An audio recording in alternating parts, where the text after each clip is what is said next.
Below the haze and lichen of the Smoky Mountains, enigmatic tales have endured for generations. Today, we revive 12 of the most unsettling legends from America's most frequented national park, where shadows still murmur through the forest.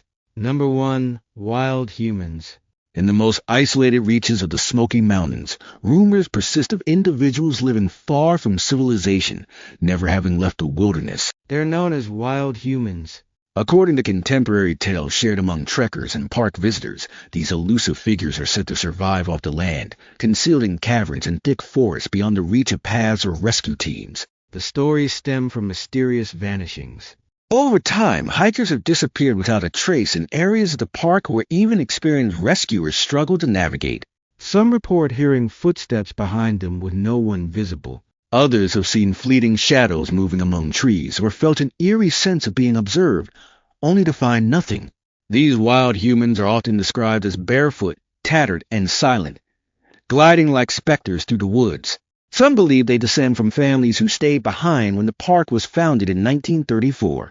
Isolated from society, they're thought to have become untamed over generations, avoiding contact and guarding their domain in secrecy. Whether real or merely part of the park's chilling lore, the notion of wild humans casts a haunting veil over the Smokies. With over 522,000 acres of forest, there are places untouched for decades. And in those shadows, the legend suggests someone or something may still be watching. Number 2. Cades Cove Spirits. Cades Cove may appear as a tranquil valley today, dotted with deer, log cabins, and historic churches.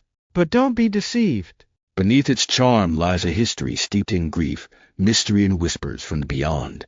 Settled in the early 1800s, this serene hollow housed numerous pioneer families and, according to lore, a few restless spirits. One prominent story tells of a woman whose ghost wanders near the primitive Baptist church.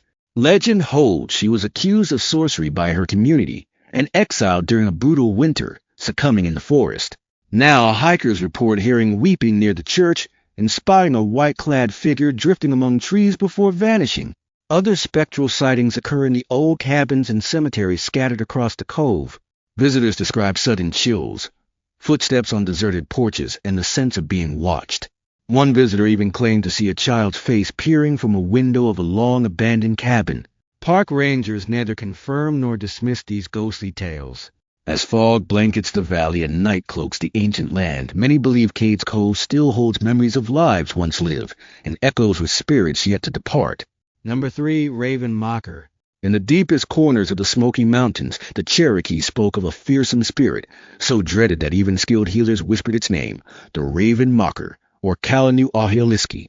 This sinister entity didn't merely haunt the dying, it consumed their final breath. It came under cover of night, invisible to most, with the sound of flapping wings and a cry like a raven's screech piercing the forest. The Raven Mocker was believed to steal the hearts of the ill, prolonging its own unnatural existence with each soul claimed. Only those versed in ancient Cherokee medicine could thwart it. Families summoned these healers to protect loved ones in their final moments, hoping to avert a fate worse than death. Stories warned that its cry foretold an imminent passing nearby. It left no marks, only lifeless shells, cold and empty. Most terrifying, it never appeared the same twice. Sometimes a shadow, sometimes a bird, sometimes a warped figure with glowing eyes just beyond the firelight's edge. Even today, some Cherokee elders claim the Raven Mocker lingers in the mountains. When the wind howls through the trees and ravens call it twilight, you might feel a shiver and wonder if it's still hunting in silence. Number 4. Cherokee Little People. Long before settlers arrived, the Cherokee knew the land was shared with beings few saw, but many sensed. The Yunwi-Tunesdi, or Little People. These elusive spirits, no taller than children, with long hair and kind eyes, wielded potent magic and lived deep in forests and beneath hills. Shy yet tied to the land, they aided lost travelers with guidance, or left gifts like berries or polished stones for those respecting nature. But they fiercely guarded their domain, disrespecting the forest or pursuing them to make them vanish, and sometimes the offender vanished too. Many Cherokee heard their songs in the wind if they listened closely. Some saw their tiny footprints near streams or found odd carvings by hidden caves. But seeking them deliberately yielded nothing, as they revealed themselves only to the trusted. Today, some hikers report hearing laughter in the trees with no source or glimpse of movement where no animal stood. The Cherokee caution: if you sense a small, unseen presence watching in the Smokies, it might be the Yunwei Sunsdi, still protecting their ancient home. Number 5, Slanty Giant. High in the fog-draped ridges of the Smoky Mountains, the Cherokee told of a giant dwelling far from human eyes. His name was Sulkalu, the Slanty Giant. No ordinary being, he towered over the land, deeply linked to nature, revered and feared as a guardian of the mountains and its creatures. His massive footprints near sacred sites signaled a presence larger than life. More than strength, Sulkalu possessed wisdom. Hunters prayed to him for success, believing he guided animal spirits. But he demanded reverence. Taking more than needed or disrespecting the forest could summon storms, illness, or worse to restore balance. Legends say he carved enigmatic symbols into stone, like those at Judicula Rock in North Carolina. He was said to live on Sunigunyi, meaning where the giant dwelled. The mountain echoed with his steps and cries. Some say his giant wife and child roamed with him, hiding in caves and hollows, their presence ever felt. When hikers stray far off trails or hear unexplained sounds, they ponder if the slanty giant still watches, safeguarding the Smokies from those who forget to honor the wild. Number 6, Cussing Cover. In the rolling hills of Cades Cove, near old churches and cabins, locals once spoke of a place called Cussing Cover. Unmarked on maps, it was avoided after dark. The tale begins with Mavis Estep, a resolute woman who feared storms and forbade metal in her home, especially metal beds, believing they attracted lightning. She made her husband vow to uphold her rules after her death. Years later, when Mavis passed, her husband remarried. His new wife dismissed the superstitions, placing one of Mavis's handcrafted quilts on a metal bed frame. That night, a fierce storm swept through the cove. Lightning struck the house where the quilt lay, sparking eerie events. Neighbors reported blue flames flickering over the roof, and the new wife heard angry footsteps pacing the halls, though no one was there. The quilt, once pristine, was found charred and torn, as if something sought to destroy it. Henceforth, the area near the old Estep home was called Cussing Cover, a warning to those who defy promises to the dead. The name persists in hushed tones. Locals say on stormy nights you can hear cursing in the wind and feel a chill passing through the hollow. Number 7, Spearfinger. In the misty peaks of the Smoky Mountains, the Cherokee warned of a creature with stone-like skin and a razor-sharp finger, Spearfinger or Utlanta, in their tongue. This shape-shifting which roamed ridgelines, seeking human livers. She could disguise herself as a kindly old woman to deceive children and travelers. But her true form hid a deadly finger of rock, striking swiftly to steal a victim's liver unnoticed until too late. Her stone body was nearly impervious, her heart hidden in her right hand, the only vulnerability. Many warriors tried to defeat her, but few survived. Elders told of her haunting forest near Norton Creek and Whiteside Mountain, her voice mimicking loved ones to lure victims deeper into the woods. Children were cautioned against wandering alone, especially in autumn when Spearfinger hunted most. Her chilling chant, "Liver, I crave it," echoed through the trees.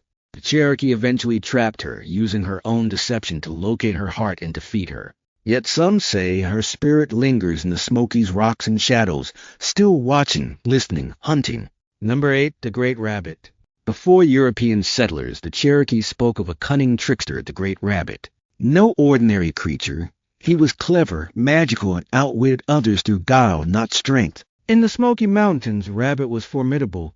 In one tale, he challenged Otter to a contest, tricking him out of his fine coat. While Otter strutted proudly, Rabbit used flattery and deceit to steal his fur, teaching a lesson about pride and trust. Rabbit's victories were always sly, often slightly unfair. He could shapeshift, vanish into the breeze, and manipulate nature like a master storyteller. His tales were more than entertainment. They were lessons passed down generations. Elders used Rabbit's exploits to teach children that wit could surpass strength, but mischief carried consequences. Today, when leaves rustle or a clever creature crosses your path, some say it's Rabbit still playing tricks in the ancient hills. His legend endures, hopping through the Smokies. Number 9, Atagahi Enchanted Lake. Hidden deep in the Smoky Mountains beyond any trail lies a lake few have seen, Atagahi the Enchanted Lake. Cherokee legend says it reveals itself only to those deemed worthy by the forest. Unmapped and elusive, it hides behind mist, shadow, and magic. Its waters shimmer strangely, surrounded by unique birds. Bears, deer, and wolves visit not to hunt but to heal. The Cherokee believed injured animals bathed in Attagahai's waters to recover, and no blood was shed near its banks, a sanctuary. Medicine people sought it for visions or answers, but only the pure-hearted found it. Those with greed or anger wandered endlessly, the lake veiled in unrelenting fog. Some hikers today report odd sensations in remote park areas, a sudden calm, unfamiliar bird calls, or a floral scent not found on trails. They believe it's the edge of Outagai, still hidden in the Smoky's heart. Number 10, Actina. In ancient Cherokee tales, one creature loomed above all in power and terror, the Actina, a colossal serpent with crystal scales, deer-like horns, and a blazing forehead light. Feared across the Smoky Mountains, its presence poisoned the air and withered trees. Merely seeing it could mean death. Warriors sought to slay it, aiming for the magical jewel, the untouched, on its forehead, which granted visions, power, and wisdom. Few returned from the quest. The Actina dwelt in deep caves and high cliffs, moving silently through fog and stone, leaving scorched trails and chilling silence. Only skilled medicine people could repel it with chants and sacred herbs. Though unseen today, some believe it sleeps beneath the mountains, its jewel awaiting discovery. When lightning cracks and the sky rumbles, whispers suggest the Actina stirs. Number 11, Where the Bears Wash. Deep in the Smoky Mountains lies a sacred site from Cherokee legend, Yanu Unahizdi, or Where the Bears Wash. This hidden stream, where injured animals, especially bears, bathed in healing waters, is unmarked on maps and protected by spirits. Its waters glow faintly at dawn, cloaked in mist. No hunter dared disturb it, and spilling blood there was forbidden. Those who found it were to leave respectfully or risk being lost forever. Medicine people followed bears to this place, returning with tales of animals healing in calm waters. The land guarded the stream, with rains flooding paths, fog obscuring trails, and strange bird calls misdirecting intruders. Some hikers report finding a serene grove with clear water that vanishes when revisited. Whether real or seen only by the chosen, Where the Bears Wash reminds us the Smokies pulse with ancient secrets. Number 12, The Phantom Hiker. On the twisting trails of the Smokies, as fog settles at dusk, some hikers encounter a silent figure, the Phantom Hiker. Seen for decades on paths like the Appalachian Trail or Clingman's Dome Road, he wears outdated clothing and a distant gaze. He never speaks, sometimes walking beside you briefly before vanishing, or peering ahead only to leave an empty trail. No footsteps, no sound, just an eerie stillness. Some believe he was a hiker lost in a storm. Others a civilian conservation corps worker from the 1930s who died building these trails. Harmless, he evokes awe, not fear, as if guiding hikers safely. Rangers shrug off the tales, but those who've seen him know better. In a place as ancient and wild as the Smokies, one lone soul might still wander its trails forever, bound to the mountains he cherished.